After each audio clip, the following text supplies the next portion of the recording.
And welcome to Weather and Ag in Focus. Thanks for joining us on this finally free-for-all Friday. It is 106. It is windy outside, and temperature's not bad, though. 69 out there right now. Bridgette, how are you doing today? Fabulous. I haven't blown away yet. No, not yet. Have you stepped outside Not yet. No, so that's why I haven't blown away yet. That's good, because it's a little on the windy side out there. How was your mileage today on your commute? 44. Ooh, not nice. too bad. It was pretty good. That was almost a record. My record was 47 when we had that 25 to 45 mile per hour wind a couple weeks ago out of the south. Oh, my. It's good. I was getting good this morning. It's going to be a busy weekend for more records, though. It's going to be nice and warm. That's what I've seen anyway. Yeah, indeed. It will be nice and warm. We're going to be looking at temperatures in the 80s on Saturday, all 70s to 80s, and then 70s on Sunday. It's shaping up to be pretty good, and we're going to run down the forecast for you here in just a few moments. We got lots of fun things to talk about on the show today. No guest, unless you snuck one in there last second, Bridgette, without me seeing. You never know. Is this a true free-for-all, or do we have some structure today? I have topics. I have things that we haven't gotten to yet this week. There's always questions that have been coming in from listeners and so forth. So, yeah, I would say that we still have some things to talk about. But what were you going to bring up? I was going to say that we have all sorts of things with the weather to talk about. It's probably our one of our best chances in 20 years of seeing the Northern Lights, one of the best displays. So that's exciting. We can touch on that.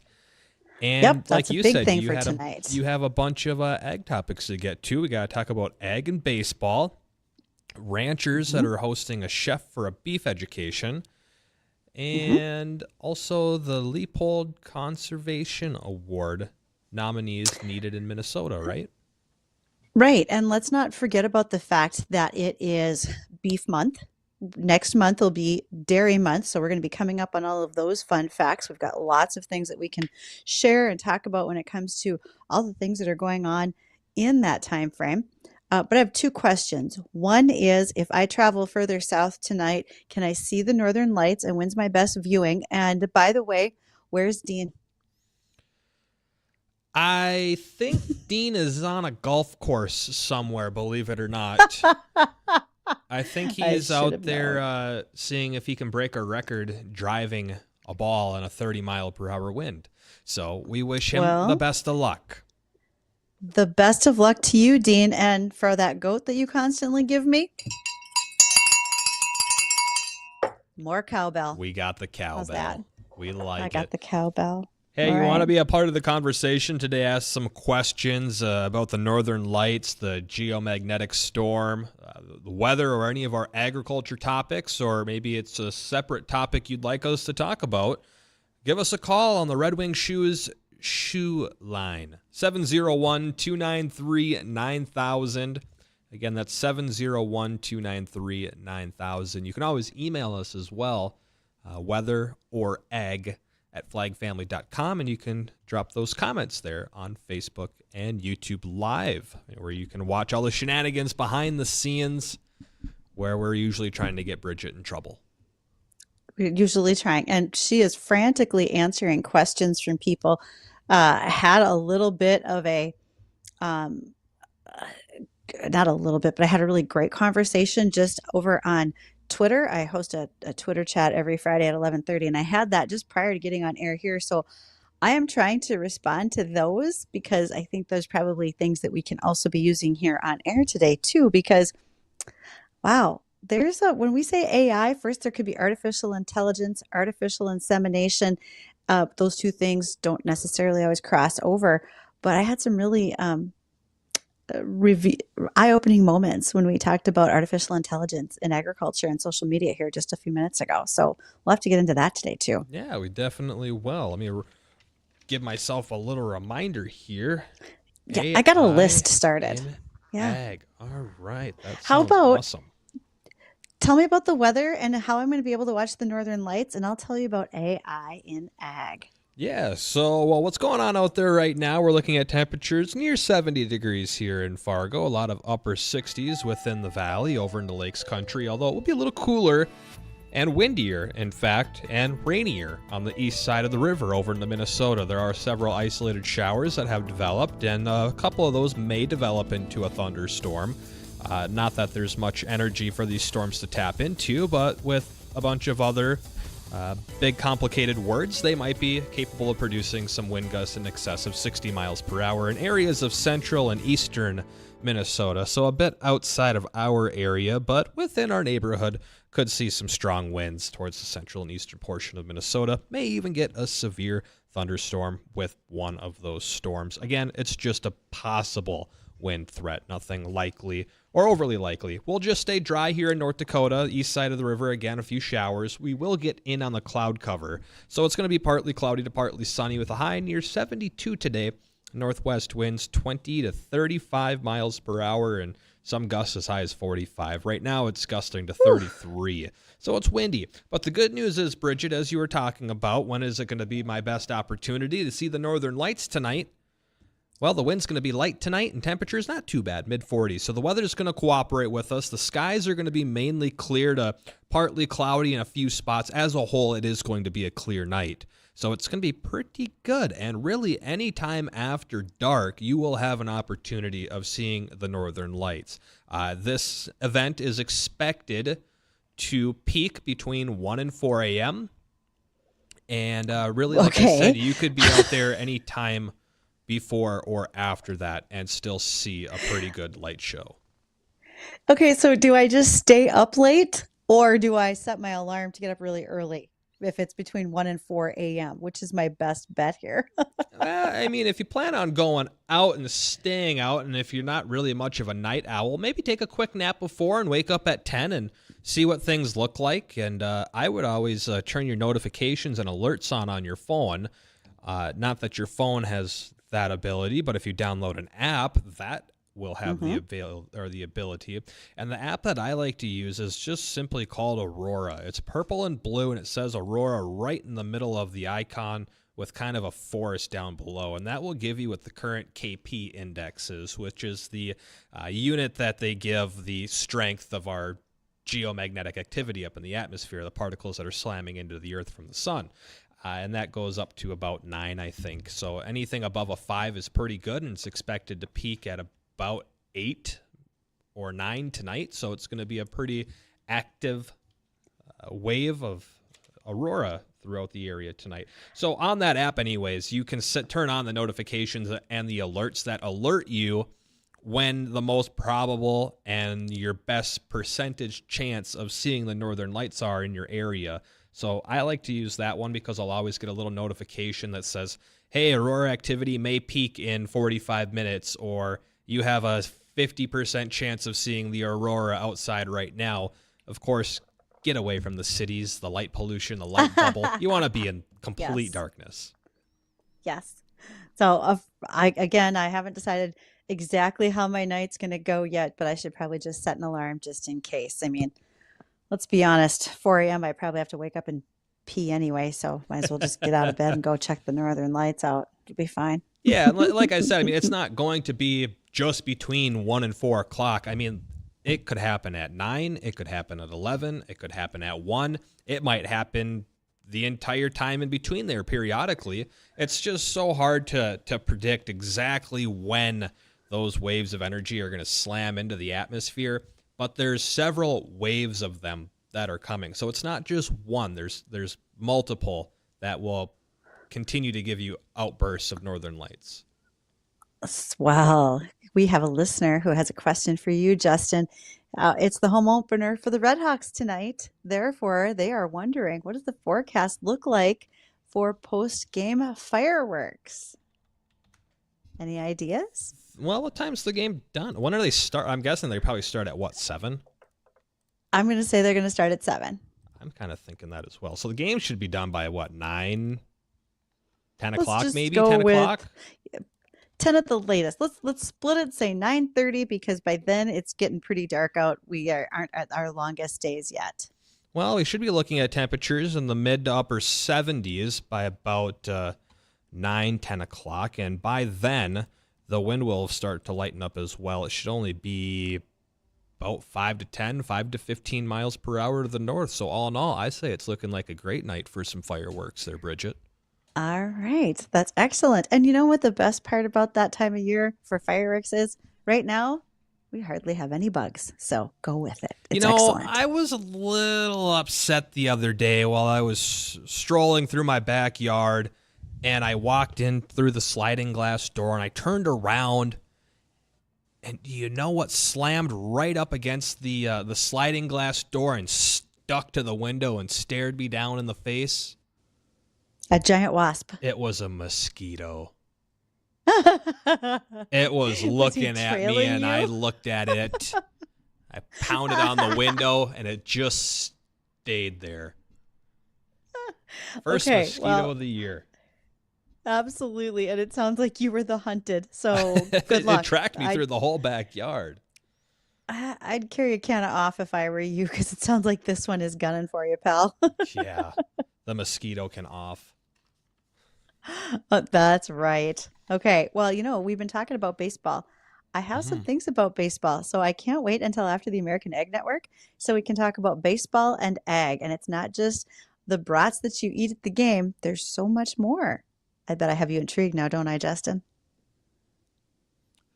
Yes, indeed. And we'll get through all of that here in just a moment, as well as a check on the forecast. We'll recap the Northern Lights chances. And again, if you want to ask any questions, 701-293-9000 is the Red Wing Shoes phone line. That's the easiest way to get those questions to us.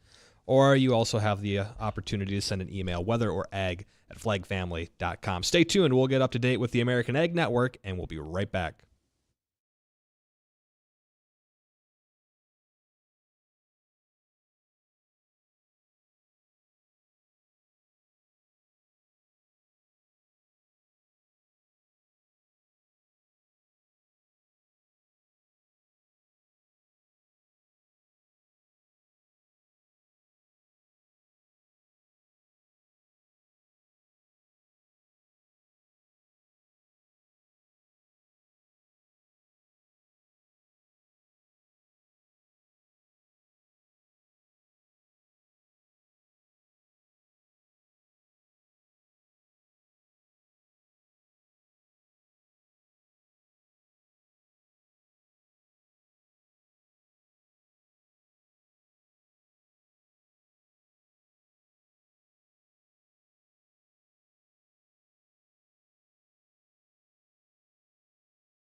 Welcome back to Weather and Ag in Focus. Thank you for joining us. And a great big thank you to some of our Here We Grow sponsors.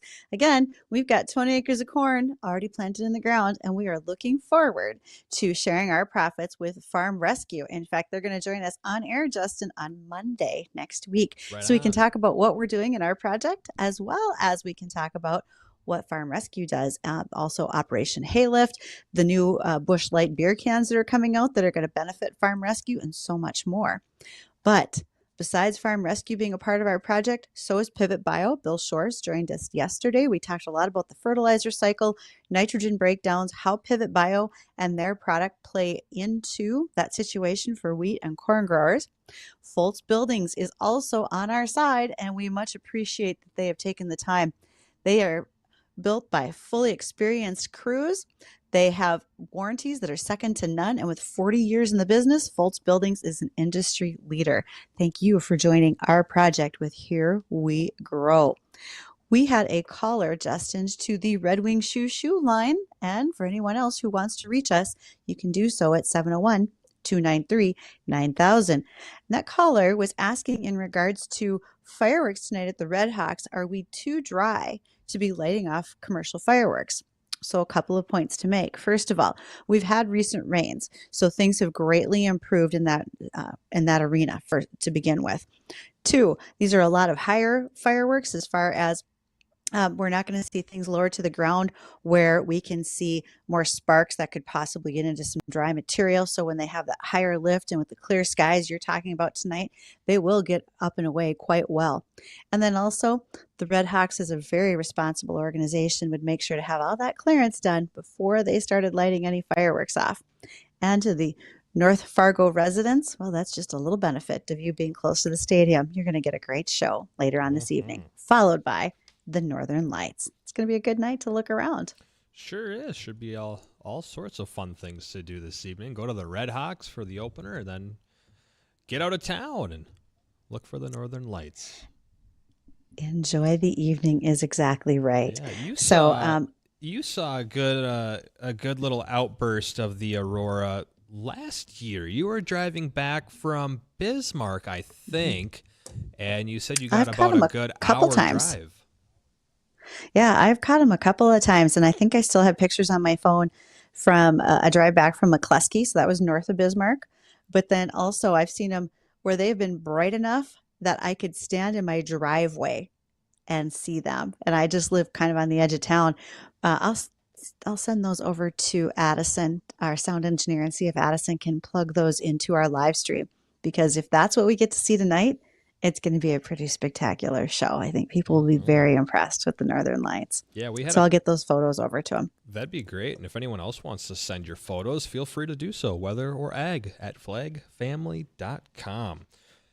All right, let's see. We do like seeing them. Hey, we do. Addison, I think you said we had a second caller that had called earlier. Were they both in regards to the fireworks? Possibly. Oh, yes. The Aurora app. So Addison was telling me while we were going to break in our last segment that someone was trying to look for that app that I use on my phone and said that there were a couple that looked a little similar. So the app, it's just called Aurora, and on the App Store, it's got a purple background with a blue aurora right in the center. It says Aurora, and then it has like a black forest on the bottom or a black mountain. So it's purple and blue with black forests or mountains on the bottom. And it says Aurora in white lettering right in the center. So I hope that is able to help you find it. But really, there's a lot of different apps, and most of them do the same exact thing. So really, it's just about finding one that you like the dashboard or the interface the best, and which one you're able to navigate through the easiest. But they all basically do the same thing. That's just the one that I like to use.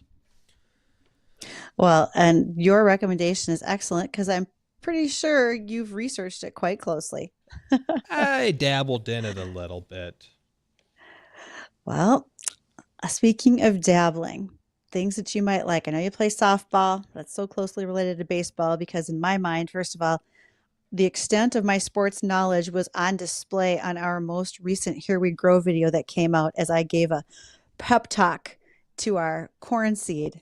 Thank you for joining in to give them a little more of the parameters as the referee about our cornfield. Yeah, should we just play a little tease of that? You go right All ahead. right, let me pull it up here really quick. This is the second episode of our Here We Grow, where we're growing 20 acres of corn. Last year we did soybeans. So if you want to follow along to see what it takes to grow corn here in the valley, Facebook and YouTube, Weather and Ag in Focus, and it's titled Here We Grow, and we have 2 episodes out right now. So here is a tease of our second episode that is releasing, and I want to make sure we don't get an ad, so I'm going to screen it. All right, I think we're good here. I think we're good. Okay. WDAY team, here we grow. It is 2024. Last year's performance, it was okay. We can do better. High yield, perfect cornfield conditions to plant. We're going to the field, straight rows, great planting depth. Don't you worry about compaction. Somebody else is gonna cover that for you. When we get out there, your opponents are gonna be kochia, water hemp, lamb's quarter. Don't even think about tar spot. Ignore it. It's not a problem right now. We're going to the field, high yield. Let's do this. Hey, come on, guys. You got 20 acres to play in out there. I don't want to see any stocks outside the line. I got $50 on your team. There you go. Okay, It's a look, fun, I couldn't it's a help but fun little laughing. video. Oh, it's a fun video. And when you came bursting into the room, that was just awesome. Thanks Yeah. for doing that. That's sorry for those on the speakers. You probably weren't anticipating a loud whistle. I tried to Whistle? toggle it down right as it was happening. So sorry, I missed it by half a second Gonna there. give your sound engineer a heart attack. Oh man, I'm giving Addison a heart attack. I'm blowing out my eardrums at the same time. I'll leave the cowbell on the desk today then. Okay. All right. Spring is here. We've been talking about the Red Hawks baseball season. Justin's softball team is heading out to the field pretty quick. We start Well, on a couple of Wednesday. and you better have good weather for it because you're going to be very disappointed otherwise, sir. Shaking my fist a little bit.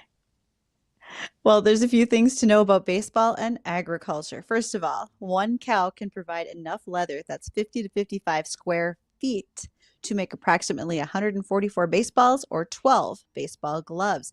Since 1876, when the National League of Professional Baseball Clubs standardized ball construction, baseballs have been the same, and it was designed by Red Sox pitcher A.G. Spalding. Where do you think that name came from? Now, what a baseball consists of, even today, is a core of cork and rubber, and then it's bound with 121 yards of 4-ply gray wool yarn, 45 yards of 3-ply white wool, 53 yards of 3-ply gray wool, and 150 yards of cotton, all wrapped up in a tanned cowhide. That is, in fact, a baseball today. Awesome. I was surprised at how I shouldn't be, but I was surprised at how many baseballs they go through in a season in MLB. I'm just gonna look it up Google that. really quick because I want to give you the right one. So, how many baseballs are used in a season? It's 200 and also, 2 by to the way, 300,000 baseballs. That's huge. Okay, now you got to do the math on how many cows that is, because if you can get 144 baseballs out of that, out of one cow, how many cows do we now need to create baseball season? How many do you get out of a cow? 144 baseballs per cowhide. You need 2,084 cows, assuming you use 300,000 balls in a season. That's a lot of the herd. And just think that's a multi-use animal, because then, you've got some beef going in the brats at the concession stand. I mean, cows came to baseball in a big way. Yeah, They're committed, we got fully committed. the hamburger and the ribeyes in the freezer. We got the brats at the baseball field, the hides on the ball. We do. Well, before we touch it into the news and so forth here at the bottom of the hour, Addison has the photos of previous Northern Lights. These happened last summer, and he's going to run those for those of you watching on our live stream. That's through Facebook, YouTube, and Acres TV. You get a chance to see those. This was when there was snow on the ground, this is directly from my driveway, and you can see the lights of the neighbors' houses, the street lights, and they're still that bright right above the sky, right above my place in the sky. It was pretty cool that year. Yeah, that is super cool. That was a great sight that you were able to get there. I've actually missed out on a lot of the past opportunities of the Northern Lights in our area, and we had a couple of really good shows last year. But it also came at the same time that little baby Sterling did, and I just didn't have the energy to go bolt out of the house for a mini vacation. Take them with. And sleeping kids like Yeah. driving in a car. Yeah, something about waking them up at midnight just doesn't sound like a good plan. The kid ain't ever going back to bed. And neither are you. So we're going to get back to that and so much more. We still want to talk about agriculture and AI and the fact that it is beef month and all other topics at hand. We'll do that when we come back right after this.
And welcome back to Weather and Ag in Focus. Thanks for rejoining us. 137 on this finally free-for-all Friday.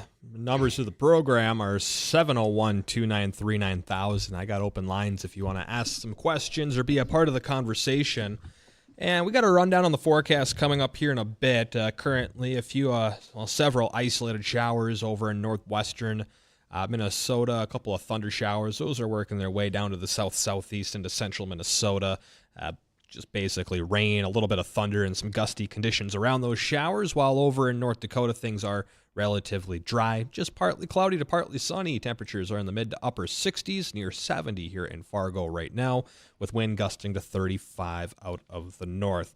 And we'll get a full rundown on the forecast for the next 7 to 10 days coming up in a little bit. But we still got some ag topics to get to. And Bridgette, we were teasing on this at the beginning of the show, and this was AI ag. What can you tell me about these conversations you were having during your little noon conversation on Twitter? So I do this every Friday about 11:30. I have a nooner chat is what it's called. It's on X, which, that brings up a lot of connotations I should probably avoid. But nonetheless, nooner chat is all focused on what's going on in agriculture. And my guest today is a gal who's very well versed in a lot of aspects where we talk about the buzzwords, sustainable ag, regenerative ag, etc. And one of our listeners brought up the question of artificial intelligence, and he brought it up in the story about the fact that a TV station in Sioux Falls, South Dakota, AI was used against them, where it looked like their station, it looked like their reporters, and the story, which was a fake story, was that Taylor Swift's face was going to be added to Mount Rushmore in South Dakota. But he brought up the point that if that can happen with an accredited news station, what keeps those nefarious players out there on social media from taking a farm's likeness and image, their voice, people who regularly speak on their behalf, and changing their story? And instead of giving the positive aspects of ag and talking about livestock and animal husbandry in a positive way, what if it's an animal activist group that gets a hold of that and makes changes to try to further their cause? And an example also that my guest Cammie talked about was she has witnessed where she thought it was a troll online was responding to her with, how you can usually spot the spelling errors and the misinformation. But this response kept getting better and better. And she was able to use a different AI tool to search it and figured out that she was being followed by artificial intelligence. And pretty soon it was just gauging its responses to match her and be able to compete with her discussion. So there are some things out there that we hadn't thought about. And it was a little bit mind-blowing in some ways that someone can swipe your image and start using it against you in those types of ways where you talk about farming. Imagine that. Sorts of crazy things going on with the AI out there. It's a little bit nerve-wracking. I've heard cybersecurity experts mention that because your voice and likeness can be stolen, you should make sure to have a safe word amongst your family. So if someone calls you and tries to give you the "grandma, I'm in jail and need bail money," you can determine whether or not that's real or not by asking for a specific word or phrase that other family member would need to know. But a robotics AI would not know. Yeah. You've done a little bit of work with AI. What are your thoughts on it? Or your experiences, maybe? I think my experience have been good. I don't think that it's not going to be around. I'm a little bit old school that I have a hard time just putting my subject matter into a list of, an AI program. And I have like a whole list of them I keep at my desk at things that can do research for me, things that can help write presentations or papers. I prefer doing it myself. I don't mind using them as a bit of a Kickstarter, perhaps, but no doubt that I'm probably in the minority. Folks are using AI in really broad strokes, and it's doing some amazing things, good and bad. Indeed it is. I used it for logo creation, where you give an AI a prompt on what you want, and it spits out a bunch of different logos, and then you talk back to it. You're like, oh, I kind of like this, but change this around, or show me some different other varieties Yeah. of this, and it does it in a matter of seconds. I mean, it's kind of cool stuff. Do the same thing with music, and I don't know. Some of it's pretty cool, but like you were saying, you can definitely get into some trouble when it comes to AI. So you said music, Mhm. and you might not remember a gentleman by the name of Randy Travis that the rest of us remember very distinctly from the 90s. And Randy Travis had a stroke about 10 years ago. But due to the power of AI being able to work with him, his family, he just released a song this last week in his own voice. And it was done through the power of AI. That's kind of cool. It's kind of cool. Kind of cool. So now, other things that we still do that are sort of a little more grassroots. Well, Troy and Stacy Hadrick of Falkton, South Dakota, invited elite chefs to come on out to their farm to see how they raise their Angus cattle, because often you go to a restaurant and they talk about, we serve certified Angus beef. Funny enough, I've asked my server before, what do you mean? What is certified Angus beef? And their response was, oh, it's the cut of meat. It's great. No, that's not it. That's not the cut. That is a breed. And it just means that you are getting beef from an Angus animal. Well, what Stacy and Troy did, they invited chefs out to their farm. So they literally were in a pasture teaching the chefs how the animals are being raised, talking about their food rations, their water intake, how they're good for the environment. That way, when these high-end chefs go back to their restaurants, they are literally able to tell their diners what's good, what's happening, and why it's so important to eat local. So good on them for bringing some ranchers right to the farm. The cows maybe didn't like that steak dinner out in their pasture, or maybe they didn't care. Yeah, they probably didn't mind. Didn't notice. They had no idea what was going on. Has anyone seen Carl? In that Where's case. Carl? They were just here like 2 just days ago. saw I don't know Carl where they went. yesterday. Where'd Carl No idea go? what happened to that one. Oh, he went to the farm. We are a farm. Yeah, we are a farm. We are a farm. Well, it is beef month, and one of the things that I think we talk about a lot with consumers is regular consumption of good proteins. One thing that is a myth that's out there is that beef is difficult and time consuming to prepare. Now, as a guy who knows his way around the kitchen really well, Justin, do you think that? Or is beef an easy slam dunk for you? I mean, it can be difficult to cook, but I mean, for the most part, cooking it is not hard. But there are a lot of different ways that you can prepare it and cook it, and some of those things do get a little tricky. And sometimes you got to enjoy that, right? Sometimes it's the simplicity of seasoning a good burger. I have Julia Child's cookbook, and I find that there are Sunday afternoons where I want to take the time to do all the work to make a great beef bourguignon. Why wouldn't you? Well, it's not as consuming as as some people think it may have to be. And beef is a huge powerhouse of nutrition.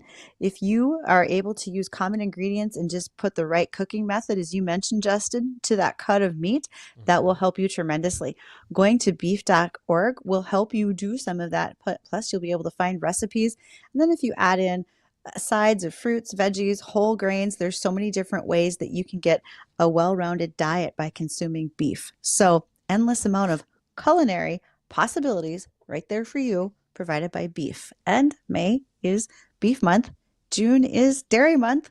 I'm pretty excited to have a burger and a steak and a ice cream, probably somewhere around May 31st as I transition from one to the other. Doesn't that sound nice? I could really go for a good greasy burger right now. But I was gonna say, back in my kitchen days, it wasn't my. I'm trying to think. One of the things I enjoyed the most about it was cutting steaks from, just big chunks of meat and just breaking cutting down a steaks side of beef. from them. Yeah, Yeah, breaking absolutely. it down from the sirloins, the New Yorks, the ribeyes, and just trimming down your prime ribs. And yeah, that was one of the things that I really enjoyed, was just breaking it down and cutting steaks out of it. Absolutely. And talk about being able to choose your cut of meat, your thickness as you're doing it, all of those things. That's a great plan right there. Indeed it is. Well, we got to take a moment here to Or did you want to add something in there, Bridgette? Only that I think you and I should probably start posting our recipes on our Facebook page if this keeps up. I think so. We're gonna have. It's not too long. We're gonna have to start doing updates on Garden Wars 24. Oh, I'm thinking next week because you told me frost after May 20 or May 17th will be fine. I think I'm going to be buying plants next week. Yeah, Just saying. It might even be a little sooner than that for you guys down here. Yes, Addison?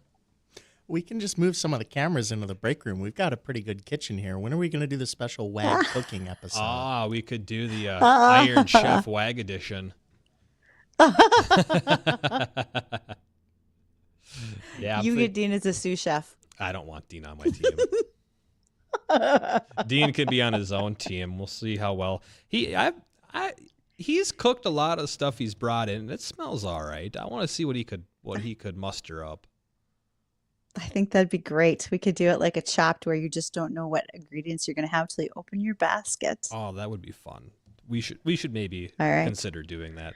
But yeah, I was thinking We'll have about to consider it. throwing my garden in here in a few days. I was kind of thinking about the beginning to middle of next week. But I'm looking at a possible storm at the end of next week. So we're kind of really looking at the end of our forecast window outside of the LRC. Also suggesting that there will be a storm at the end of next week that could bring in some pretty windy conditions. So I don't know if I want to put my little baby plants in the ground if they're going to get whipped with a 40-mile-an-hour wind 3 days later. So I might wait until after next weekend. Oof. But if it tampers down a little bit, they might go in the middle of next week. Watch out for that wind. It could be the thing that gets you the worst. Just gotta be careful. Something else. I just thought I'd give you the wind sound effects. I'm here to help. Indeed you are, Bridgette. We'll be right back. This is Weather and Ag in Focus.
Welcome back to Weather and Egg in Focus. And thank you to those who know that I do truly enjoy lilacs. And I'm getting photos from folks in neighboring states whose lilacs are out and blooming. I Oh, hope that wow. many more of you are getting yours very soon. They're a favorite. Unless you're an allergy sufferer, I apologize. You're on your own now. All right, Justin. Weather or news? Which way should we go? Why don't we hit some news? All right. Well, as a native Minnesotan that you are, Minnesota is about ready to start participating in the Leopold Conservation Awards. This has been done in the Dakotas and surrounding states for quite some time. There are nominations being sought for this award, and this award goes to someone in honor of the renowned conservationist Aldo Leopold. And the award recognizes landowners who really inspire others with their dedication to environmental improvement.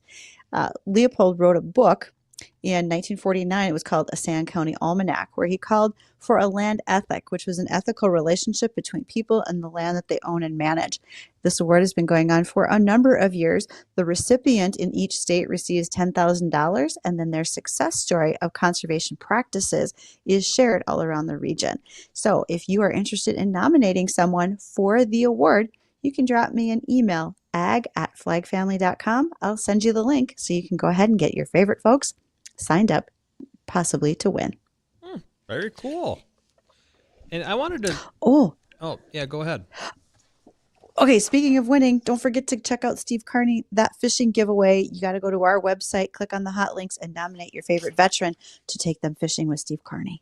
Just wanted to slide that in real quick before I forgot. I'm glad What that would you want to go back did. to? Otherwise, I would have had to have snuck it in there somewhere, and I totally forgot about it.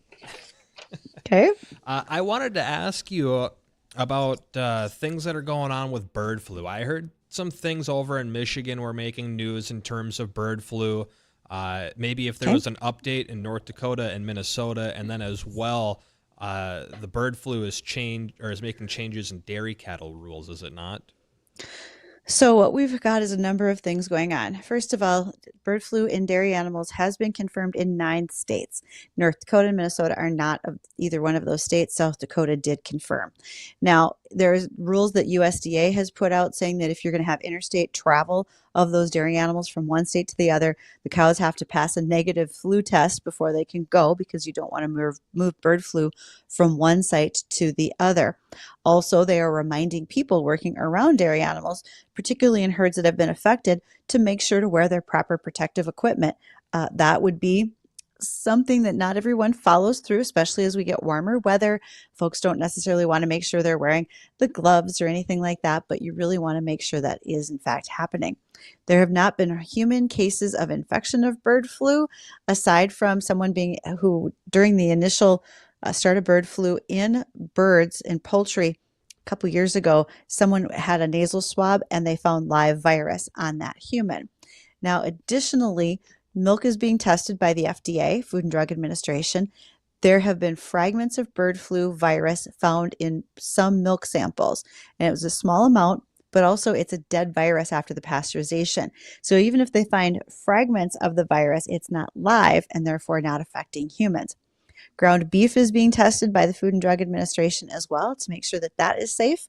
And so far, so good on everything. We've found that our food supply, once again, is still safe to consume. Not a concern, but take those biosecurity measures with the humans as well as the animals. You don't want wild birds sharing stock dams with your animals as much as possible. I know that's hard to regulate. You want to keep ducks and geese from floating in the pond and sharing that bird flu virus to other animals, because there are roughly 200 different mammals that can in fact catch the bird flu. Very interesting. And I wanted to ask, in terms of that, when bird flu gets transmitted from avian to cow, are they able to handle that virus better than the birds are? Is the mortality lower when it comes to bird flu in cattle, or is it as deadly as it is in birds? Well, that's actually very true, is the fact that the cattle their milk production decreases, they get a little lethargic. They're maybe a runny nose, actually, but they don't have the fatalities that we are having with poultry, wild birds. And when I say poultry, I mean chickens, turkeys, etc. So it's been less of an impact in the dairy animals. Now, one thing that we do have to watch for is we know that there are a lot of currently pregnant dairy animals out there. Let's see if there's any change to the calves. That if they come out and they test positive for bird flu, etc., that'll be watched closely by vets all around the country. Very interesting. Well, appreciate it, Bridgette. And that's about going to wrap it up for us here on the show today. Basically, to sum up your forecast, there's a couple sprinkles out there, a few isolated showers over in Minnesota. Could get a little gusty to our east, but all in all, it will be a partly cloudy to partly sunny day, windy, temperatures either side of 70 degrees. We'll be back on Monday, hopefully, 1 to 2 o'clock in the afternoon. We look forward to seeing and hearing you then. The Jay Thomas Show is coming up next.